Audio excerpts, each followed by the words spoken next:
بسم اللہ الرحمن الرحیم۔ السلام علیکم ورحمۃ اللہ وبرکاتہ۔ بسم اللہ الرحمن الرحیم۔ عزیز طلباء کرام، ایم اے اسلامیات کے مضمون فقہ و اصول الفقہ کا آج ہمارا سبق نمبر 15 ہے، جس کا عنوان ہے دور جدید کے ممتاز فقہا کا تعارف۔ نئے سبق شروع کرنے سے پہلے ہم پچھلے سبق یعنی سبق نمبر 14 کا خلاصہ دیکھتے ہیں۔ پچھلے سبق میں ہم نے وہبہ زحیلی رحمہ اللہ کا تعارف پڑھا تھا اور ان کا نام و نسب، ان کی ابتدائی زندگی کیسے گزری، تعلیم و تربیت انہوں نے کہاں سے حاصل کی، اور درس و تدریس کے بارے میں ہم نے پڑھا تھا، اور ان کی درس و تدریس کے علاوہ جو خدمات تھیں ان کے بارے میں ہم نے پڑھا تھا تفصیلاً، اور ان کی تصانیف پر جو اہم تصانیف تھی ہم نے ان کو پر روشنی ڈالی تھی، اور ایسے ہی ہم نے آخر میں ان کی تاریخ وفات کے اوپر بات کی تھی۔ یعنی ہمارا جو یہ سلسلہ ہے جدید دور کے ممتاز فقہا کے تعارف کا، پچھلے سبق میں ہم نے وہبہ زحیلی رحمہ اللہ کا مکمل تعارف پڑھا تھا، اور آج کے اس سبق کے اندر ہم انشاءاللہ دور جدید کے ممتاز فقیہ مفتی شفیع عثمانی رحمہ اللہ کا تعارف پڑھیں گے اور تفصیلاً ان کی زندگی کے بارے میں جاننے کی کوشش کریں گے۔ مفتی شفیع عثمانی صاحب رحمہ اللہ جو تھے وہ حضرت عثمان رضی اللہ تعالی عنہ کے خاندان سے ہیں، اسی وجہ سے ان کو عثمانی کہا جاتا ہے، یعنی ان کا سلسلہ نسب حضرت عثمان غنی رضی اللہ تعالی عنہ سے جا ملتا ہے۔ تو سب سے پہلے ان کا نام و نسب، نام ان کا شفیع تھا، اور ان کے والد کا نام مولانا محمد یاسین عثمانی تھا، جو کہ خود ایک بہت بڑے بزرگ اور اللہ والے تھے، اور آپ کا سلسلہ نسب جو ہے وہ حضرت عثمان غنی رضی اللہ تعالی عنہ سے ملتا ہے۔ آپ کی ولادت جنوری کے مہینے میں 1897 عیسوی کے اندر دیوبند علاقہ جو کہ ہندوستان کا ایک شہر ہے وہاں پر آپ کی ولادت ہوئی۔ حضرت مفتی صاحب نے 5 سال کی عمر میں حافظ محمد عظیم صاحب جو کہ دارالعلوم دیوبند کے ایک استاد تھے ان کے پاس قرآن کریم کی تعلیم شروع کر دی تھی، اور حضرت مفتی صاحب کے والد کی خواہش تھی کہ آپ کو قرآن مجید حفظ کروائیں، لیکن چونکہ حضرت مفتی صاحب بچپن میں جسمانی طور پر بہت کمزور تھے، اس لیے حفظ کی جو محنت تھی، سخت محنت کی جاتی ہے حفظ کے اندر، وہ برداشت نہ کر سکے، تو اس لیے کچھ پارے حفظ کر پائے تھے، مکمل قرآن مجید حفظ نہیں کر پائے تھے، لیکن جو پارے انہوں نے حفظ کر لیے تھے عمر بھر ان کو یاد رکھنے کا اہتمام فرماتے تھے، اور اکثر نمازوں کے اندر، نفلوں اور تہجد کے نماز کے اندر انہی پاروں کی تلاوت فرمایا کرتے تھے۔ اور جب قرآن مجید کی تعلیم سے فارغ ہوئے تو کچھ ابتدائی کتابیں جو ہیں وہ اپنے والد محترم سے ہی پڑھی، جیسے خط و املا کی مشق ہے اپنے والد محترم سے کی، فارسی کی جو اس وقت مروج کتابیں تھیں وہ اپنے والد گرامی سے پڑھی، اور ایسے ہی دوسرے فنون جو ابتدائی فنون ہوتے ہیں جیسے عربی گرامر ہے، صرف و نحو وغیرہ، فقہ کی ابتدائی کتابیں جو ہیں یہ اپنے والد گرامی سے ہی انہوں نے پڑھ لی تھیں۔ پھر جب آپ کی عمر جو ہے 16 سال ہوئی تو پھر آپ نے باقاعدہ دارالعلوم دیوبند کے اندر داخلہ لیا، اور اصول فقہ، ادب وغیرہ اور دوسرے فنون کی جو متوسط کتابیں تھیں وہ وہیں پر باقاعدہ داخلہ لے کر شروع فرمائی، اور پھر درجہ بدرجہ کلاس وائز آگے بڑھتے چلے گئے۔ حضرت شیخ الہند جو تھے وہ حضرت مفتی صاحب سے دارالعلوم دیوبند کے اندر بہت زیادہ پیار، محبت اور شفقت فرمایا کرتے تھے، اور حضرت مفتی صاحب کی خواہش تھی جب آپ آخری درجے میں پہنچے دورہ حدیث کے اندر تو خواہش تھی کہ بخاری جو ہیں وہ حضرت شیخ الہند سے پڑھیں، لیکن چونکہ جس سال آپ کا آخری سال تھا تو اس سال حضرت شیخ الہند مدینہ منورہ تشریف لے گئے، تو حضرت مفتی صاحب نے وہ 1 سال اپنی پڑھائی کا روک دیا اور یہ سوچا کہ میں اگلے سال دورہ حدیث کروں گا اور حضرت شیخ الہند سے بخاری شریف کا درس حاصل کروں گا، لیکن اگلے سال بدقسمتی سے حضرت شیخ الہند مالٹا کی قید میں چلے گئے، تو اس وجہ سے اگلے سال بھی بخاری شریف جو شیخ الہند سے نہیں پڑھ سکے، اور پھر انہوں نے علامہ انور شاہ کشمیری رحمہ اللہ سے بخاری شریف پڑھی۔ اگرچہ حضرت مفتی صاحب کو ایک ضابطے کا شاگرد ہونا اور ضابطے کا تلمذ تو نصیب نہیں ہوا تھا حضرت شیخ الہند کا، لیکن حضرت مفتی صاحب کو جب بھی موقع ملتا تھا تو آپ حضرت شیخ الہند کے درس بخاری میں جا بیٹھتے تھے۔ اسی طریقے سے عصر کے بعد طلباء کی چھٹی ہوتی تھی، فراغت کا وقت ہوتا تھا، طلباء کھیل کود یا تفریح کے اندر مشغول ہوتے تھے، تو اس وقت حضرت مفتی صاحب جو تھے وہ حضرت شیخ الہند کی مجلس کا رخ کرتے تھے اور حضرت شیخ الہند کی صحبت میں جا کر بیٹھتے تھے۔ اور اس کے علاوہ حضرت مفتی صاحب کی جو پہلی ملاقات تھی حضرت تھانوی صاحب سے وہ 9 سال کی عمر میں ہو گئی تھی، اور دوسری ملاقات آپ کی تب ہوئی تب آپ کی عمر 18 سال تھی، اور اس ملاقات کے اندر آپ نے حضرت تھانوی کے ہاتھ پر بیعت کی تھی اور حضرت تھانوی صاحب سے اپنا تعلق جوڑ لیا تھا۔ پھر اس کے بعد کوئی بھی نیا کام شروع کرتے اور کوئی بھی اہم کوئی امر ہوتا جس پہ مشورہ کرنا ہوتا تھا تو اپنے شیخ حضرت تھانوی صاحب سے کرتے تھے۔ اس کے بعد 1349 کے اندر حضرت حکیم الامت تھانوی صاحب نے بذریعہ خط آپ کو اپنی خلافت اور بیعت کی اجازت عطا فرما دی تھی۔ اب ہم بات کرتے ہیں آپ کی تدریس کے حوالے سے۔ تو حضرت مفتی صاحب جو تھے انہوں نے تعلیم و تدریس کا جو سلسلہ ہے وہ دارالعلوم دیوبند کی ابتدائی کتابوں سے شروع فرمایا تھا۔ پھر سال ہر سال اوپر کے سب درجات میں تمام علوم و فنون اپنے با کمال اساتذہ کے زیر سایہ پڑھاتے رہے۔ تو آپ کے دروس بہت زیادہ مقبول تھے اور اسی مقبولیت کا ہی نتیجہ تھا کہ دارالعلوم دیوبند کے جو بڑے بزرگ تھے ان کی خواہش پر آپ کو دورہ حدیث کے اساتذہ میں شامل کر لیا گیا۔ تو اس طریقے سے آپ دورہ حدیث کے اسباق کی تدریس کرتے رہے، اور یہ دورہ حدیث کے اسباق ملنے کا واقعہ کچھ یوں ہوا تھا کہ حضرت سید حسین احمد مدنی رحمہ اللہ جو تھے وہ سلٹ میں تشریف فرما تھے اور وہاں حدیث پڑھانے کے لیے ایک مدرس کی ضرورت تھی، تو جس کے لیے حضرت مدنی رحمہ اللہ نے آپ کو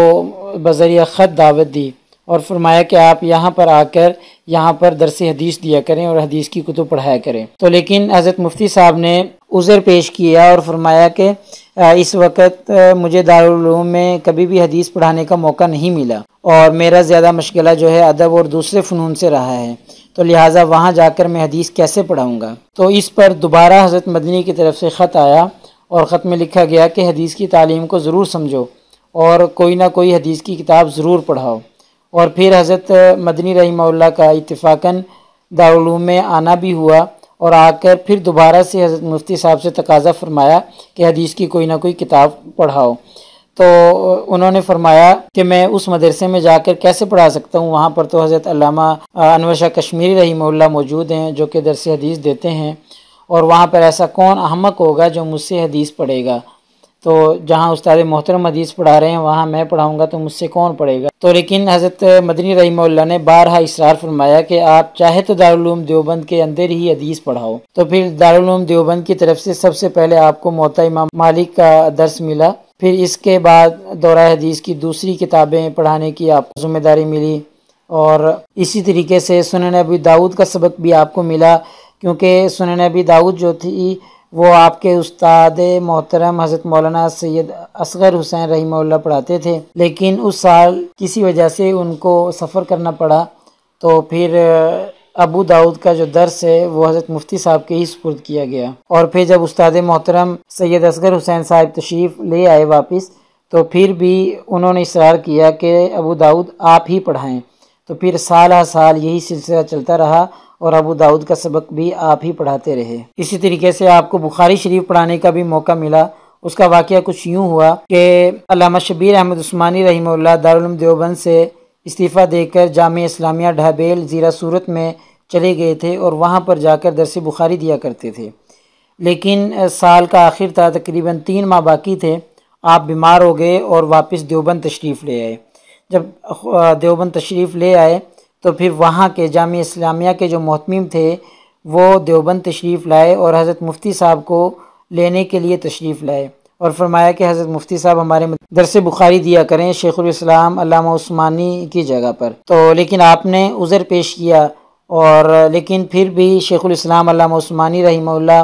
اور دارالعلوم دیوبند کے دوسرے اساتذہ کے اصرار پر آپ جامعہ اسلامیہ چلے گئے اور وہاں پر بخاری شریف کا درس دینے لگے۔ پھر یہ سلسلہ ایسے ہی چلتا رہا، اور پھر آپ پاکستان تشریف لائے تو کراچی میں کوئی ایسا دینی مدرسہ نہ تھا جہاں پر یہ سلسلہ جاری رکھا جا سکے، تو کچھ آخری درجات کے طلباء بھی حضرت مفتی صاحب کے ساتھ یہاں پر آپ سے پڑھنے کے لیے آ گئے، تو ان کو آپ نے اور حضرت مولانا سید بدر عالم صاحب مہاجر مدنی رحمہ اللہ نے جامعہ مسجد جیکب لائن میں بعض اسباق پڑھائے۔ پھر شوال 1370 ہجری میں آپ رحمہ اللہ نے دارالعلوم کراچی کی بنیاد رکھی، اور پھر اس میں بھی کئی سال بخاری شریف کا درس خود ہی دیتے رہے۔ اسی طریقے سے آپ صدر مفتی دارالعلوم دیوبند بھی رہے۔ جب آپ دارالعلوم دیوبند میں پڑھایا کرتے تھے تو اس وقت جو صدر مفتی تھے وہ حضرت مولانا عزیز الرحمن عثمانی تھے، جو کہ حضرت مفتی صاحب کے استاد تھے۔ پھر انہوں نے کسی وجہ سے دارالعلوم دیوبند سے مستعفی ہو گئے، تو اس منصب کے لیے کسی موضوع شخصیت کا انتخاب کرنا یہ دارالعلوم دیوبند کے محتمم کے لیے سخت مرحلہ تھا۔ ضرورت ایسی جامع شخصیت کی تھی جو اس خلا کو پر کر سکے۔ بالآخر جو دارالعلوم دیوبند کے بڑے اساتذہ تھے ان کی نگاہ حضرت مفتی صاحب کے اوپر پڑی اور آپ کو جو صدر مفتی بنا دیا گیا۔ اس وقت آپ کی عمر صرف 35 سال تھی، لیکن ابھی تک آپ نے دارالعلوم دیوبند کی اس پیشکش کو اور اس منصب کو قبول نہیں کیا تھا۔ تو آپ رحمہ اللہ نے سب سے پہلے اپنے شیخ حضرت تھانوی صاحب کو خط لکھا اور اس بارے میں مشورہ کیا۔ تو حضرت تھانوی صاحب نے جواباً ارشاد فرمایا یہ عہدہ اور منصب قبول کر لینا چاہیے۔ تو لہٰذا 1350 ہجری کے اندر آپ کو دارالعلوم دیوبند کی مجلس شورا نے صدر مفتی کا عہدہ آپ کے نام کر دیا اور آپ کو صدر مفتی بنا دیا گیا۔ خلاصہ یہ ہے کہ حضرت مفتی صاحب جو تھے وہ دارالعلوم دیوبند کے صدر مفتی کے طور پر کام کرتے رہے اور اس منصب کا پوری طریقے سے حق ادا کرتے رہے اور قیام پاکستان تک اس عظیم منصب پر فائز رہے۔ آپ رحمہ اللہ نے تحریک پاکستان میں بھی اہم کردار ادا کیا۔ ویسے تو طبعاً آپ ہنگاموں میں، سیاسی جلسوں اور جلوسوں وغیرہ میں جانا پسند نہیں کرتے تھے، لیکن جب بھی اسلامی اور مسلمانوں کی کسی اہم دینی ضرورت نے کوئی مطالبہ کیا آپ سے تو پھر آپ ایسی چیزوں سے بھی پیچھے نہیں ہٹے، ایسی چیزوں میں بھی آپ نے حصہ لیا۔ تو تحریک پاکستان میں آپ نے ایک سرگرم کارکن اور لیڈر کے طور پر کردار ادا کیا۔ قیام پاکستان سے پہلے جب پاکستان کے لیے آواز اٹھ رہی تھی تو اس موقع پر جو دیوبند کے علماء تھے وہ دو گروہوں کے اندر تقسیم ہو گئے تھے۔ ایک گروہ جمعیت علماء ہند کا تھا جن کی رائے یہ تھی کہ کانگریس کے ساتھ مل کر متحدہ قومیت بنائی جائے اور ہند کو تقسیم نہ کیا جائے، اور ہند کو تقسیم کر کے ایک الگ وطن پاکستان کے نام سے حاصل نہ کیا جائے۔ اور دوسرا گروہ علماء کا یہ تھا، ان کا کہنا تھا کہ ایک الگ ملک حاصل کر کے وہاں پر اسلام کے مطابق زندگی گزاری جائے۔ تو دوسرا گروہ جو تھا اس میں شیخ الاسلام علامہ شبیر احمد عثمانی، مولانا ظفر احمد عثمانی اور حضرت مفتی محمد شفیع صاحب عثمانی رحمہ اللہ اور حضرت حکیم الامت تھانوی صاحب، ان علماء پر مشتمل تھا۔ ان کی رائے یہ تھی کہ الگ ملک حاصل کر کے وہاں پر اسلام کے مطابق زندگی گزاری جائے اور کافروں کی غلامی سے نجات تاکہ مسلمانوں کو مل جائے۔ تو حضرت مفتی صاحب کا جو تعلق تھا وہ اس دوسرے گروہ سے تھا جو پاکستان بننے کے حامی تھے۔ 1945 کے جو انتخابات تھے وہ تحریک پاکستان کے لیے بڑی اہمیت کے حامل تھے۔ سہارنپور، مظفر نگر وغیرہ کے جو علاقے تھے ان میں کانگریس کے مقابلے میں مسلم لیگ کے نمائندے لیاقت علی خان رحمہ اللہ کھڑے ہوئے تھے، لیکن یہاں پر ان کا جیتنا بہت ہی زیادہ مشکل بلکہ ناممکن نظر آ رہا تھا۔ مگر اس موقع پر حضرت مفتی صاحب نے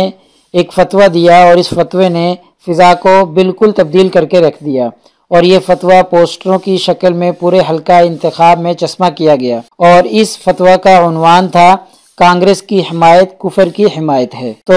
بروقت یہ فتویٰ دیا گیا تو اس فتوے نے لیاقت علی خان کو جتوا دیا، اور جو کہ ایک کڑی تھی، ایک سلسلہ تھا قیام پاکستان کا۔ تو بروقت فتویٰ جو دیا تھا وہ مفتی شفیع عثمانی صاحب رحمہ اللہ نے دیا تھا۔ قیام پاکستان مسلمانوں کی جدوجہد کا پہلا مرحلہ تھا جس میں اللہ تعالیٰ نے انہیں خصوصی مدد اور نصرت سے نوازا تھا۔ اب دوسرا مرحلہ